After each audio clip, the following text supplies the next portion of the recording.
வணக்கம். தியா வாய்ஸ் மீடியாவில் இது கதை கேட்கும் நேரம். கடல் புறா பாகம் 2, அத்தியாயம் 13. மித்திர பேதம். பலவர்மனும் மஞ்சள் அழகியும் இரவு நடன காட்சியில் ஏற்படக்கூடிய பயங்கர விளைவுகளை பற்றி பல விதமாக பயமுறுத்தியும் அந்த அச்சுறுத்தலை பற்றி அணுவளவும் எண்ணி பார்க்காமல் எப்படியும் இன்றிரவு நடன நிகழ்ச்சிக்கு வருகிறேன் என்று திட்டமாக கூறிவிட்டு அவர்கள் இருந்த அறையை விட்டு வெளியேறிய இளைய பல்லவன் விடுவிடுவென்று அக்கோட்டையின் தெருக்களை நடந்து கடற்கரையை நோக்கி விரைந்தான். அவன் கோட்டைத் தலைவன் அறைக்குள் நுழைந்து நீண்ட நேரம் ஆகிவிட்டதை நினைத்து அவன் அதற்கு மேல் வெளிவர வழியில்லை என எண்ணி அவனுக்கு ஒரு முடிவு கட்டிவிட்ட அரண்மனை காவலர் அவன் வெகு வேகத்துடன் வெளிப்போந்ததும் சில வினாடி திக்பெருமை பிடித்து நின்றனர். அந்த அரண்மனை வீதியில் சதா நடமாடிக்கொண்டிருந்த மற்ற வீரர்களும் இளைய பல்லவன் சொந்த வீட்டிலிருந்து வெளியே வருபவன் போல் சர்வ சகஜமாக வெளிவந்ததும் பிறகு அவனே கோட்டையின் சொந்தக்காரன் போல் யாரையும் லட்சியம் செய்யாமல் நடந்து சென்றதையும் கண்டு அத்தகைய விசித்திரம் அந்த கோட்டையிலும் நிகழ்ந்ததை பார்த்து மலைத்து வாயை பிளந்து கொண்டு நின்றனர். அவன் கோட்டை மதிலை அணுகி கோட்டை வாயில் வழியாக வெளிச்சென்ற போதும் அங்கிருந்த கோட்டை மதில் காவலர் முதலில் எறிந்ததைப் போல் அவன் மீது அம்பெறியாமலும் அவனை எந்த விதத்திலும் தடுக்காமலும் நின்றதன்றி அவன் எந்த ஜால வித்தையால் கோட்டை தலைவனிடமிருந்து தப்பி வந்திருக்க முடியும் என்பதை எண்ணி எண்ணி விடை தெரியாமல் வியப்பின் வசப்பட்டு செயலிழந்து நின்றார்கள். கோட்டை வாயிலை கடந்து அவன் கடற்கரை மணலில் பிரவேசித்த போது சூரியன் உச்சிக்கு ஏறி காலையில் இருந்த உஷ்ணத்தை விட பன்மடங்கு அதிக உஷ்ணத்தை எங்கும் வீசி தகித்து கொண்டிருந்தோம். அத்தனை உஷ்ணத்தையும் சட்டை செய்யாத கடற்கரை வாசிகள் மீண்டும் குடிசைகளிலிருந்து அவனை நோக்கி ஓடி வந்து சூழ்ந்து கொண்டார்கள். யவனர், அராபியர், சீனர், தமிழர் என பலவிதமான பிரிவுகளுடைய அந்த கூட்டம் அவன் கடற்கரையில் காலையில் கால் வைத்த போது அவனை தீவிர விரோதத்துடன் சந்தித்ததென்றால் அந்த உச்சி நேரத்தில் மிகுந்த சந்துஷ்டியுடனும் குதூகலத்துடனும் சந்தித்து பெரும் மகிழ்ச்சி கூச்சலையிட்டது. கலிங்கத்தின் தங்க கப்பலை கொள்ளையடிக்கலாம் என அவன் காலையில் ஆசை காட்டியதை அந்த மாலுமிகள் மறக்கவில்லை. அவர்கள் மனைவிமார்களைப் போல் அவர்களுடன் வாழ்ந்து வந்த மற்ற பலதரப்பட்ட பெண்களும் அந்த கொள்ளையில் தங்களுக்கு கிடைக்கக்கூடிய ஆடை ஆபரணங்களை நினைத்து பெரும் கொம்மாளமிட்டார்கள். இளைய பல்லவனிடம் நம்பிக்கையும் அந்த கூட்டத்துக்கு பெரிதும் வலுத்திருந்தது. விஷ அம்பு மார்பில் பாய்ந்தும் மாளாத அவனிடம் ஏதோ ஒரு தெய்வ சக்தி நிச்சயம் இருக்கிறது என்பதை நினைத்தது அந்த கூட்டம். அவன் கோட்டை தலைவன் மாளிகையில் இருந்து வெளிவந்ததை பிரமிக்கத்தக்க ஒரு விஷயமாக மதிக்கவே இல்லை. விஷ அம்பு தைக்க முடியாத மார்பையுடையவனை யாரும் கொல்ல முடியாது என்ற தீர்மானத்துடன் இருந்த அந்த மாலுமி கூட்டமும் மாதர் கூட்டமும் அவனை சுற்றி வளைத்து பல கேள்விகளை கேட்டார்கள். கோட்டை தலைவர் என்ன சொன்னார் என்று சிலர் கேட்டார்கள். நீங்கள் இங்கு தங்குவது நிச்சயம்தானே என்று மற்றும் சிலர் கேட்டார்கள். கலிங்கத்து கப்பல் எப்பொழுது வரும், எந்த திசையில் வருகிறது என்று இன்னும் சிலர் கேட்டார்கள். அதில் காஷ்மீரத்து பட்டு இருக்குமா, தமிழகத்து காசு மாலை இருக்குமா, இப்படி இரு பெண்கள் கேட்டார்கள். அவரவர்களுக்கு தேவையானதை அவரவர்கள் கேட்டார்கள். மிகுந்த கொடூர அநாகரிக வாழ்க்கையிலும் ஆசை உந்தியதால் குழந்தைகளைப் போல கேள்விகளை கேட்ட அந்த கூட்டத்தினர் மீது தன் விழிகளை பல திக்குகளில் திருப்பிய இளைய பல்லவன் அவரவர்களுக்கு இனிப்பான பதில்களை சொல்லிக்கொண்டே நடந்தான். நான் உங்களை விட்டு எங்கும் செல்லப் போவதில்லை. கலிங்கத்தின் கப்பல் சீக்கிரம் வரும். நாம் சேர்ந்து அதை கைப்பற்றுவோம் என்று மாலுமிகளுக்கும், காஷ்மீர பட்டு என்ன, உலகம் புகழும் தமிழ்நாட்டு மெல்லிய வெள்ளை சல்லா, காசு மாலைகள், மகர கண்டிகள், இன்னும் புது புது நகைகள் எல்லாம் உங்களுக்கு கிடைக்கும் என்று மாதர்களுக்கும் மாறி மாறி சொல்லிக்கொண்டு நீர்க்கரையை நோக்கி நடந்தான் இளைய பல்லவன். அவன் சொற்களை கேட்டுக்கொண்டே அவனை சூழ்ந்தும் தொடர்ந்தும் வந்த அந்த கடற்கரை மாலுமிகள் கூட்டத்தை நீர்க்கரையை அடைந்ததும் அங்கிருந்த தனது படகில் ஏறும் முன்பு திரும்பி பார்த்த இளைய பல்லவன் சில வினாடிகள் மௌனமாக நின்றான். நீர்க்கரையை அடைந்து அவன் சட்டென்று நின்றதும் படகில் ஏறாமல் தங்களை நோக்கி திரும்பியதை கவனித்த மாலுமிகள் கூட்டம் அவன் ஏதோ சொல்ல முயல்கிறான் என்பதை கண்டதும் சட்டென்று கூச்சலை அடக்கி கொண்டது. இளைய பல்லவனின் காந்த கண்கள் அந்த கூட்டத்தை நன்றாக ஊடுருவி பார்த்தன. அந்த பார்வையால் ஸ்தம்பித்துவிட்ட கூட்டத்தை நோக்கி அவன் இதழ்களிலிருந்து திடமான வார்த்தைகள் உதிர்ந்தன. நீங்கள் சிறந்த மாலுமிகள் என்பதை புரிந்து கொண்டேன் என்று தொடங்கினான் இளைய பல்லவன். அந்த கூட்டத்திலிருந்து அதற்கு பதிலெதும் வரவில்லை. அவன் மேற்கொண்டு என்ன சொல்லப் போகிறான் என்பதை எதிர்பார்த்து நின்றார்கள் அந்த மாலுமிகள். இளைய பல்லவன் வார்த்தைகள் இரும்பை கொண்டு இரும்பில் எடுத்தால் ஏற்படக்கூடிய துணியுடனும் உறுதியுடனும் மீண்டும் கிளம்பின. உங்களை வீணாக புகழவோ உங்கள் தயவை சம்பாதிக்கவோ நான் இதை சொல்லவில்லை. யார் தயவும் எனக்கு தேவையும் இல்லை. நான் அகுதாவின் உபதலைவன். என்னுடைய தாரைகள் ஊதப்பட்டதிலிருந்தே அதை நீங்கள் புரிந்து கொண்டிருப்பீர்கள் என்றான் இளைய பல்லவன். இந்த வார்த்தைகளை கேட்டதும் அந்த கூட்டத்தில் சிறிது சலசலப்பு ஏற்பட்டது. சிலர் பயத்தால் நடுங்கவும் செய்தார்கள். அந்த பயத்தை தூண்ட மேற்கொண்டு சொன்னான் இளைய பல்லவன், உங்கள் கோட்டை தலைவன் என்னை கொல்லவில்லை, சிறை செய்யவில்லை. மீண்டும் சுதந்திரமாக நான் எனது கப்பலை நோக்கி போகிறேன். ஏன் தெரியுமா? கோட்டை தலைவனிடத்தில் சொன்னதை உங்களிடமும் சொல்கிறேன், கேளுங்கள். இந்த அக்ஷய முனிகள் எனக்கு ஏதாவது தீங்கு நேர்ந்தால் இதை அழித்து விடுவதாக அகுதா சபதம் செய்திருக்கிறார். என்னை அழிப்பது இந்த கோட்டையை அழிப்பதாகும். ஆனால் இந்த அழகிய கோட்டையையும் நகரத்தையும் அழிக்கும் விருப்பம் எனக்கும் இல்லை, அகுதாவுக்கும் இல்லை. அக்ஷயமுனை பலப்பட வேண்டும் என்று நாங்கள் விரும்புகிறோம். இங்கு எல்லோருக்கும் சுபிட்சத்தில் சமபங்கு வேண்டும் என்று நினைக்கிறோம். கோட்டைக்குள் மாட மாளிகைகளும் வெளியே குடிசைகளும் இருக்கக்கூடாது என்று எண்ணுகிறோம். இதை சொன்ன இளைய பல்லவன் அந்த கொள்ளை கூட்டத்தின் குடிசைகளையும் நோக்கி கோட்டைக்குள் இருந்த பெரும் கட்டடங்களையும் நோக்கினான். அவன் பேச்சும் பார்வையும் அந்த கொள்ளைக்கார கூட்டத்தின் பெரும் சலசலப்பை உண்டாக்கின. அதை தூண்ட இளைய பல்லவன் மேலும் பேச்சை தொடர்ந்து, நீங்கள் கடலோடுகிறீர்கள், உயிரை பணயம் வைத்து கொள்ளையடித்து செல்வத்தை கொண்டு வருகிறீர்கள். உங்களால் அதோ அந்த கோட்டை செழித்திருக்கிறது, நீங்கள் செழிக்கவில்லை. ஏன் என்று கேட்ட இளைய பல்லவன் மீண்டும் அவர்களை கூர்ந்து நோக்கினான். பிறகு இகழ்ச்சி புன்முறுவல் செய்து கூறினான், இருப்பினும் கோட்டை தலைவனை எதிர்க்க உங்களுக்கு அச்சம் இருக்கிறது.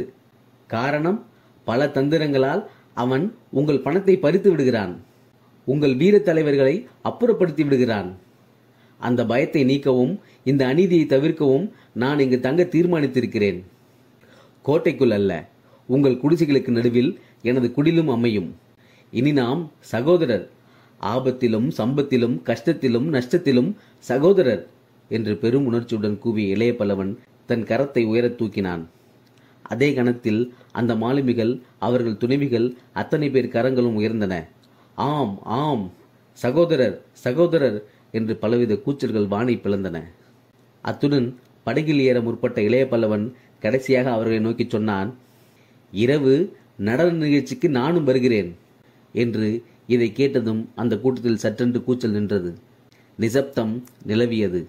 அச்சம் அவர்கள் இதயங்களை கவ்விக்கொண்டதை கவனித்த இளைய பல்லவன், அச்சத்தை விடுங்கள், உங்கள் அச்சம் எதிரிகளின் பலம். பதக்குகளாயிருந்தால் என்ன, சூளுக்களாயிருந்தால் என்ன, அவர்களும் மனிதர்கள் தானே. என்னை பற்றி கவலைப்படாதீர்கள், நாம் அனைவரும் ஒரே கூட்டம். கொள்ளை கூட்டம் என்பது நினைவிருக்கட்டும். நம்மில் யாராவது ஒருவரை தொட்டால் பல பேர் காவாவது நிச்சயம். என் மாலுமிகளையும் இரவு நிகழ்ச்சிக்கு அழைத்து வருகிறேன், பயப்படாதீர்கள். இன்றிரவு நிகழ்ச்சி நீங்கள் இதுவரை காணாத புது நிகழ்ச்சியாயிருக்கும். புது சகாப்தம் ஒன்று இன்று இந்த அக்ஷயமுனிகள் உதயமாகும் என்று சீரிய குரலில் கூறிவிட்டு படகில் ஏறினான் இளைய பல்லவன். படகோட்டிகள் துடுப்புகளை துழாவினார்கள். படகு அவன் மரக்கலத்தை நோக்கி விரைந்தது. அதை பார்த்து கொண்டே அந்த கொள்ளை கூட்டம் நீர்க்கரையில் நீண்ட நேரம் நின்றிருந்தது. அதற்கு பின் அவர்களை திரும்பிக் கூட பார்க்காமல் சென்ற இளைய பல்லவன் தன் மரக்கலத்தை பெரும் சந்துஷ்டியுடன் அடைந்தான். அன்றைய நிகழ்ச்சிகள் அவனுக்கு பெரும் ஆறுதலை அளித்தன. பலவர்மன், மஞ்சளழகி, கடற்கரை கொள்ளை கூட்டம், இந்த 3 தரப்பட்ட பிரிவுகளை எண்ணி பார்த்து ஒவ்வொன்றையும் தான் ஓரளவு சமாளித்துக் கொண்டு வந்து விட்டதை நினைத்து மனசாந்தி அடைந்தான். அன்றிரவு நடன நிகழ்ச்சிகள் சொர்ணத்தீவின் பூர்வ குடிகளால் ஏற்படக்கூடிய ஆபத்துக்கு தான் பரிகாரம் தேடிவிட்டதை எண்ணி பார்த்து மகிழ்ச்சியும் அடைந்தான். நான் சொன்னதை கடற்படை மாலுமிகள் அவசியம் எண்ணி பார்ப்பார்கள். குறை என்னும் விதையை அவர்கள் இதயத்தில் விதைத்திருக்கிறேன். இரவுக்குள் அது மரமாக வளராவிட்டாலும் கண்டிப்பாய் செடியாகவாவது வளர்ந்துவிடும். தற்சமயம் இந்த மித்திரபேதம் போதும். கோட்டை தலைவனிடத்தில் இவர்களுக்குள்ள அச்சத்தை அறுத்து அதிருப்தியை உண்டாக்கினாலே அக்ஷயமுனை பாதுகாப்பு 2ஆக பிளக்கும். இடையே நான் நுழைவேன் என்று எண்ணமிட்டவாறே நூலேணியில் ஏறி மரக்கலத்தின் தளத்தில் காலை வைத்த இளைய பல்லவனை அமீரும் கண்டியத்தேவனும் கையை பிடித்து தூக்கிவிட்டார்கள். அப்படி தன்னை தூக்கிவிட்ட அந்த இருவர் முகத்திலும் இருந்த வியப்புக்குறியை கண்ட கர்ணகார பல்லவன் கேட்டான், ஏன், நான் திரும்பி வந்தது வியப்பா இருக்கிறதா உங்களுக்கு என்று. அது மட்டுமல்ல வியப்புக்கு காரணம், அந்த கொள்ளை கூட்டத்தார் உங்களிடம் நீண்ட நாள்கள் பழகியவர்களைப் போல் ஏதோ பேசிக் கொண்டிருந்தார்களே, அதுவும் விசித்திரமாயிருந்தது என்றான் அமீர். கண்டியத்தேவனும் ஏதோ கேள்வி கேட்க முற்பட்டான். கண்டியத்தேவரே, சூரியன் உச்சியை எட்டிவிட்டான், உணவருந்திக் கொண்டே பேசுவோம் என்று அவன் கேள்வி பிறக்கும் முன்னரே தடுத்துவிட்ட கர்ணாகர பல்லவன் தன் அறையை நோக்கி அந்த இருவரும் பின்தொடர நடந்தான். அறையில் மறு உடை அணிந்து அமீர், கண்டியத்தேவன், கூலவாணிகன் சேந்தன் முதலியோருடன் உணவருந்த உட்கார்ந்த இளைய பல்லவன் மிகவும் நிதானமாகவும் அவர்கள் மனத்தில் ஆழ்ந்து படியும்படியாகவும் தான் கப்பலிலிருந்து புறப்பட்டது முதல் நடந்த நிகழ்ச்சிகளை விவரித்தான். அவன் பேசுவதை சிறிதும் தடை செய்யாமல் கேட்டு வந்த அமீரும் மற்றோரும் உள்ள நிலைமையை தெல்லென புரிந்து கொண்டனர். இளைய பல்லவன் எத்தனையோ சாமர்த்தியமாக காரியங்களை சாதித்திருந்தாலும் அந்த பயங்கர துறைமுகத்தில் உள்ள ஆபத்து எல்லையற்றது என்பதையும் அன்றிரவு நிகழ்ச்சியும் அத்தனை சாமானியமாக கடக்கக்கூடியதல்ல என்பதையும் அவர்கள் புரிந்து கொண்டார்களாகையால் அவர்கள் முகங்களில் கவலை பெரிதும் தாண்டவமாடியது. அந்த கவலைக்குரிய கவனித்த இளைய பல்லவன் சொன்னான், அமீர், மிகவும் பயங்கரமான அபூர்வமான குடிகளும் கொள்ளை கூட்டமும் வஞ்சகத்தில் இணையற்ற ஒரு கோட்டத் தலைவனும் உள்ள இடத்துக்கு நாம் வந்திருக்கிறோம். இருப்பினும் கலிங்கத்தின் கடலாதிக்கத்தை ஒழிக்க இதைவிட சிறந்த இடம் கிடையாது. சொர்ணபூமியின் இந்த அக்ஷயமுனை வடக்கு நோக்கி தனது மூக்கை நீட்டிக்கொண்டு பாலூரிலிருந்து கடாரம் செல்லும் மரக்கலங்களை மோப்பம் பிடிப்பது போல் அமைந்திருக்கிறது.